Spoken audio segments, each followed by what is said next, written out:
Welcome back to another exciting video. And what we're doing today is we're going to change things up just a little bit. We're going to jump off the norm of what I normally do, and we're going to start a new segment, and it's called Amazing Songs with Amazing Lyrics. And hopefully I'm going to pick a song every week, and we're going to go in here and we're going to read it as if it was poetry. Normally my actual plan was to have all my lights set as candle lights so they'll flicker and all that. But I wanted this to have a little more meaning than just something straight out and cheesy. There are a tremendous amount of songs that have absolutely brilliant lyrics. And unfortunately, most people get to part of a song. Now, granted, they know the words, but they never think about the words. It's like repeating the ABCs. They just follow the rhyme and the reason of the song, never really thinking about the words are. And I'm the same way. And until I actually stop and read the words, I really don't get the meaning inside of them. Now, it's nearly impossible to figure out what somebody means when they write a song. It could be anything. I wrote this song, and the song is very dark. It's just unbelievably dark. And I let these people hear it, and they said, "Oh, well, you must have come out of a bad relationship." And I was like, "No, actually, that has nothing to do with a relationship. It was my personal relationship with God is what the song was about." But the way they all heard it is that I came out of a very bad relationship. And that's what I'm talking about. Just because you hear the song, it doesn't know, you don't understand what it means. And they would never have known the meaning had I not told them the meaning. So we're not going to sit here and try to decipher what the writer was trying to figure out. But on a lot of these songs, you'll be surprised at how much you can relate these lyrics and these songs to your own life. And on that note, normally my title screen has already played, so let's roll that.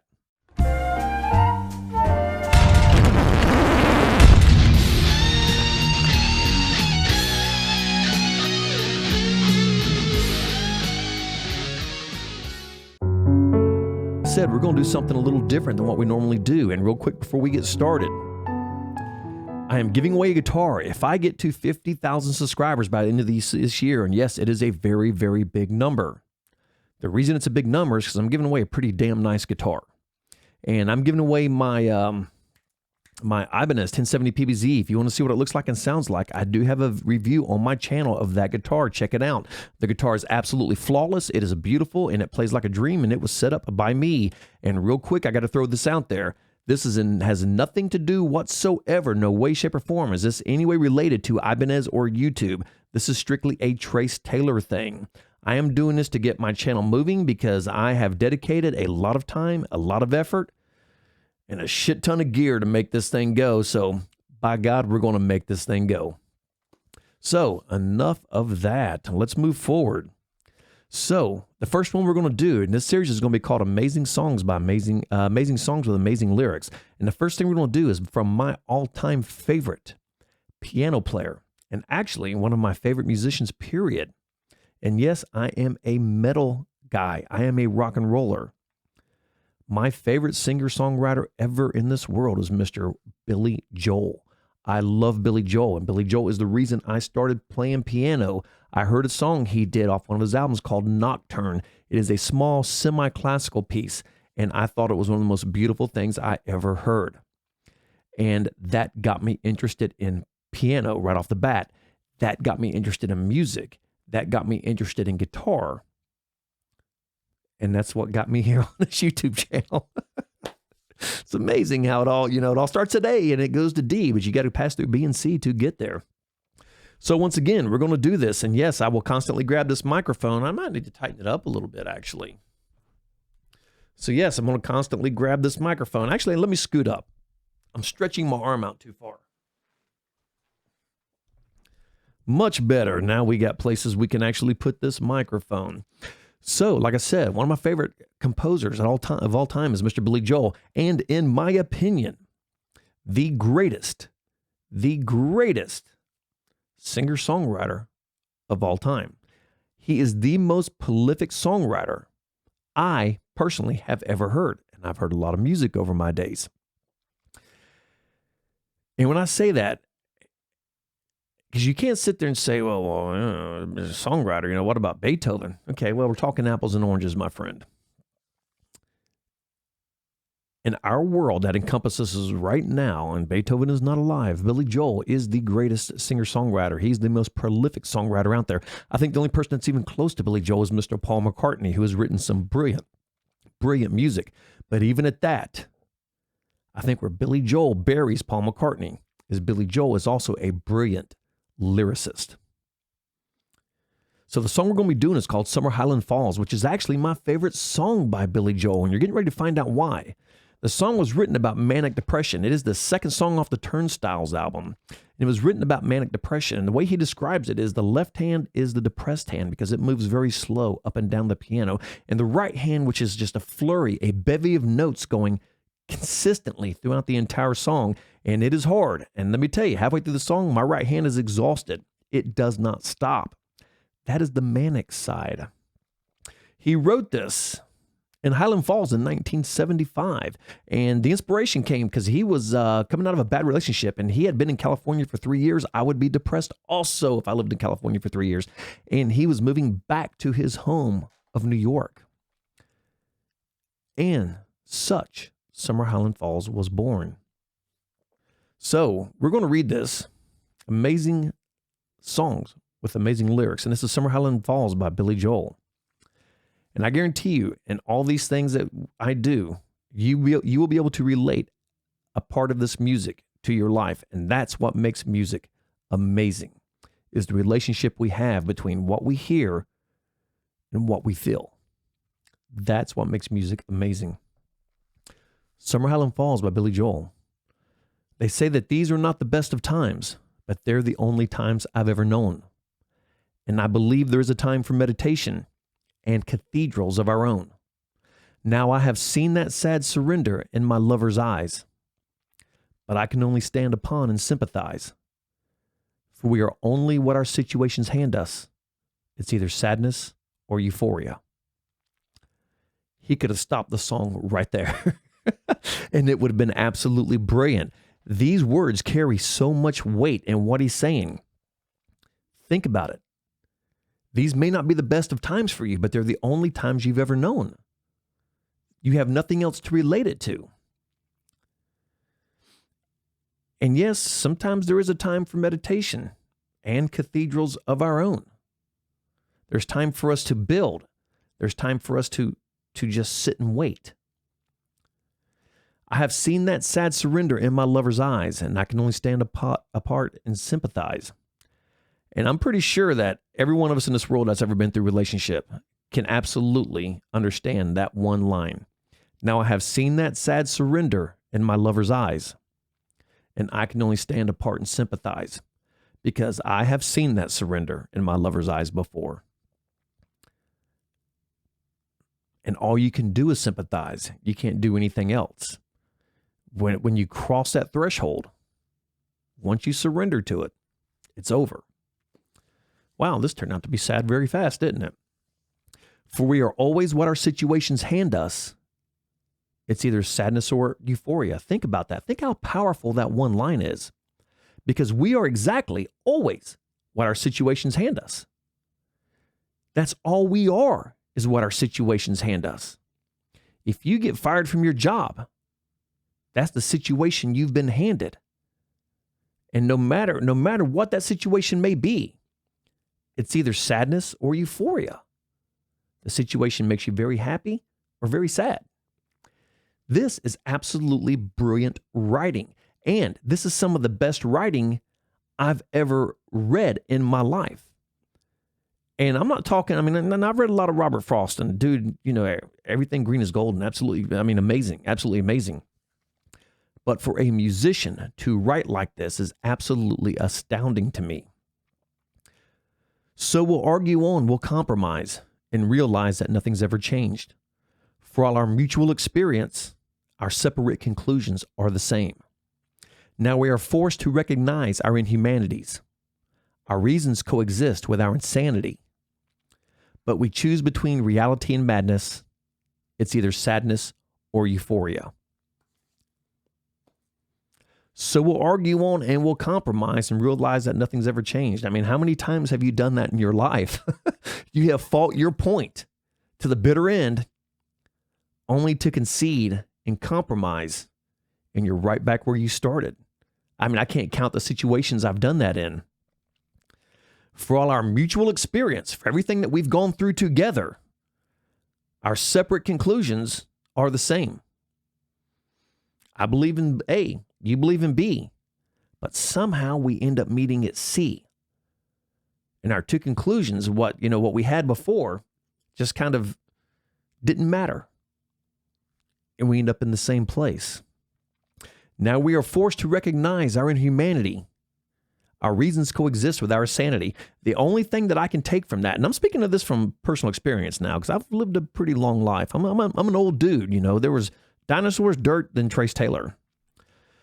We are forced to recognize our humanities. Our reasons coexist with our insanity. Now, this was written with him because he was coming out of a very bad relationship that did not work out the way that he thought it would work out. And if you look at it from that aspect, from what he's saying, the things that we say and we do to each other, sometimes the worst tool that we have, the most powerful weapon we have, is our tongue. When you are truly in love with somebody, your words can cut. And I mean cut deep. Sometimes I would rather be punched than have somebody I truly love say the absolute wrong thing to me. Those are wounds that don't heal, and those are scars you carry forever. The tongue is a very vile thing, and it can hurt, and I can only assume that's what he's talking about here. We are forced to recognize our inhumanities. Our reasons coexist with our insanity. But we choose between reality and madness. It's either sadness or euphoria. We're making a choice. We're choosing to stay in the situation we're in. Our reality, which is also our madness. We're choosing to be in this situation, and it's either bringing us sadness or euphoria. Or he simply could be saying, we choose the reality that I need to go. I got to get out of this because it is killing me. Or I can stay and drive me insane. If I end up leaving, the reality of it, I truly love you, but I got to go. That is my sadness. If I stay, it will drive me crazy. But here, I'm going to be happy because I'm at a place where I think I'm at home, even though it's killing me inside. We've all been there, and we've all been in that relationship. You know you need to go. But everything in your body tells you not to. But you know you got to go. We've all been there. And moving on from there, how thoughtlessly we dissipate our energies. Boy, isn't that the truth? Man, that is a brilliant freaking line. How thoughtlessly we dissipate our energies. Perhaps we don't fulfill each other's fantasies. And that's usually the case, 99% of the time. And the fantasy doesn't have to be sexual. The fantasy could be anything. Your fantasy could just be laying at home on the couch watching TV, eating popcorn. Meanwhile, I'm in the room over here shooting podcasts and doing YouTube videos. So I'm not fulfilling my partner's fantasies. And we stand upon the ledges of our lives with our respective similarities. It's either sadness or euphoria. And the only thing I can take from that is at the end of the day, we sit retrospectively and we look at ourselves. And at the end of the day, we're all the same. We're all a little crazy. We're all a little depressed. We're all a little happy. And now, I'm going to read it one more time in its entirety so you can understand this. They say that these are not the best of times, but they're the only times I've ever known. And I believe there is a time for meditation and cathedrals of our own. Now I have seen that sad surrender in my lover's eyes, and I can only stand upon and sympathize. For we are always what our situations hand us. It's either sadness or euphoria. So we'll argue on and we'll compromise and realize that nothing's ever changed. For all our mutual experience, our separate conclusions are the same. Now we are forced to recognize our inhumanities. Our reasons coexist with our insanities. But we choose between reality and madness. It's either sadness or euphoria. How thoughtlessly we dissipate our energies. Perhaps we don't fulfill each other's fantasies. and we stand upon the ledges of our lives with our respected similarities. It's either sadness or euphoria. I'm sorry, with our respective similarities. It's either sadness or euphoria. Absolutely brilliant words from a brilliant songsmith. This is actually one of my favorite songs by Billy Joel, and believe it or not, I relate tremendously with this one particular song that he's written. I have literally lived this entire song out in my life at one point. The entire thing, from start to finish, this was my entire situation. So I have a very strong connection to this song. And believe it or not, I did not have the connection until I sat and I read the words. Because I was just, and they say that these are not the best of times, but and I'm just singing along with him, just going through the motions. And I thought, you know what? I want to sit and actually see what's being said here. And then when I read it, the connection I had to this song was just absolutely powerful. And this quickly became my favorite Billy Joel songs, and one of my favorite songs of all time, by the way. And while we're doing this, a lot of these will be from Billy Joel, because not because he's my favorite, but the guy has just written a brilliant body of poetry. And that's what we're looking at here, is we're looking at the lyrical side of the songs. You know the songs. Do you know the words? And that is going to wrap up this first one, Summer Highland Falls. This will be episode 1. And as I do this, like I said, I will not always know what the meaning is of this song. All I can speak to is how this relates to my life. And I can guess what the meaning of the song is, or what the writer was thinking at the time. Because, like Billy Joel said, we stand upon the ledge of our lives with our respected similarities. We're all kind of the same, even though we're all extremely different. Wrap your brain around that one. Until the next time, listen to that music. Find those songs that connect to you. And if you have one in particular, drop me a line and let me know. I would like to hear it for myself. And real quick, before I get off the end of this thing, one of my subscribers, David, Alonzo, Trace, thanks as always. I've known for a while that I need to learn theory so I can finally start making my own riffs and solos instead of just doing covers. That a boy, David, way to go. While I was sitting here getting ready to start this message came across, and he dropped this on here, and it ding right when I was starting this video. And I thought, man, that's incredibly ironic. Hope this series continues for a while, and I know I have a good teacher now. Thanks, man. Keep up the good work on both your channels. Thank you very much, David Alonzo. I greatly appreciate that. Greatly appreciate that. And yes, the series will continue for a long time. Like I said, I am dying to get into the modes, and I will be working diligently until I get to those modes. I'm going to have a lot of fun on the mode section.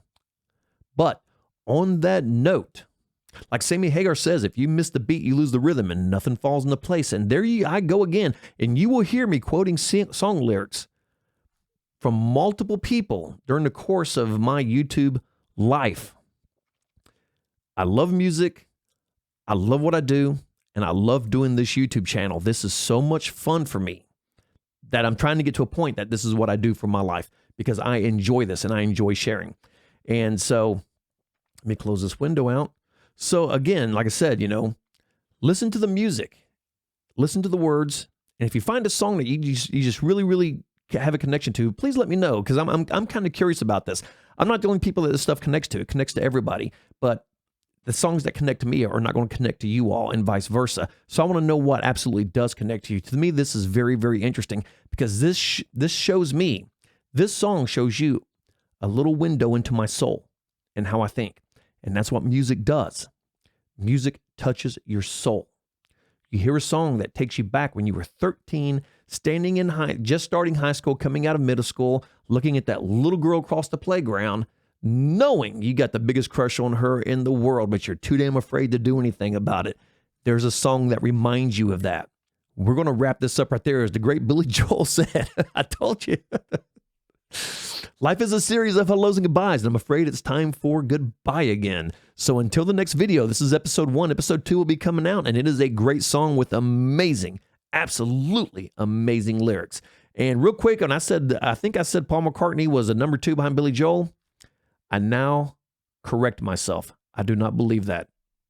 I do believe Paul McCartney has fallen to number 3.